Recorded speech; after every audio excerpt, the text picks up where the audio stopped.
రాష్ట్ర ప్రభుత్వం ప్రతిష్టాత్మకంగా చేపట్టిన 4 రోజుల ప్రజాపాలన గ్రామ సభను యాదాద్రి భువనగిరి జిల్లా ఆలేరు మండలం మంతపురి గ్రామంతో పాటు ఆలేరు మున్సిపల్ 1వ వార్డులో ప్రారంభించారు.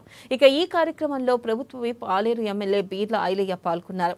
ఈ సందర్భంగా ఆయన మాట్లాడుతూ రేషన్ కార్డుల జారీ అనేది నిరంతర ప్రక్రియ అన్నారు.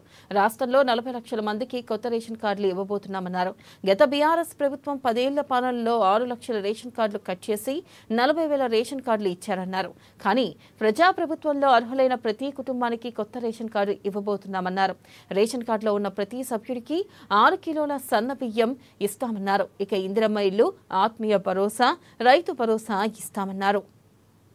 ఎక్కడ కూడా పైరోళ్లకు తావు లేకుండా వాళ్ళ సమక్షంలోనే గ్రామసభ ద్వారా ఎంపిక చేసి ఇలా పేదోడికి ఫలాలు అందే విధంగా ముఖ్యమంత్రి రేవంత్ రెడ్డి గారి నాయకత్వాన ఇలా ప్రభుత్వం ప్రజల దగ్గరికి వెళ్లి సంక్షేమ పథకాలు అందిస్తున్న సమక్షంలో ఆలేరులో ఇలా మొదటి వార్డు కౌన్సిలర్ ఈ వార్డులో గ్రామ సభ ద్వారా ఎంపిక చేసి ఇందిరమ్మ ఇల్లు, రేషన్ కార్డులు, అదే విధంగా ఇందిరమ్మ ఆత్మ భరోసా, రైతు భరోసా కార్యక్రమాన్ని ఏర్పాటు చేసినాం. ప్రతి పేదవాడికి ఫలాలు అందే విధంగా ముందుకు తీసుకెళ్తాం. ప్రతిపక్షాలకు ఎక్కడ తోస్తలేదు వాళ్ళకు మేము చేయని పనులు 10 ఏళ్ళలో చేయని పనులు వీళ్ళు 10 నెలల్లో సంవత్సరంలో చేస్తున్నారని అక్కస్తోటి ఇంకా మేము రైతు దీక్ష చేస్తాం, బుద్ధి లేని మాటలు మాట్లాడుతున్నారు, మతి భ్రమించి మాట్లాడుతున్నారు. వాళ్ళు దేనికోసం మీరు ధర్నా చేస్తారు? భారతదేశంలో ఏ ప్రభుత్వం కూడా, ఏ రాష్ట్ర ప్రభుత్వం కూడా ఇంత పెద్ద ఎత్తున రైతు రుణమాఫీ చేయలే.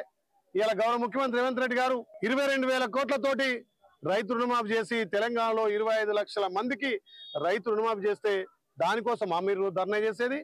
ఇలా మా రైతన్నలకు రైతు భరోసా పేరు మీద నిజమైన రైతుకు వ్యవసాయానికి యోగ్యమైన భూమికే మేము రైతు భరోసా ఇస్తుంటే దాన్ని చూసి ఓర్వలేకనా మీరు ధర్నా చేసేది?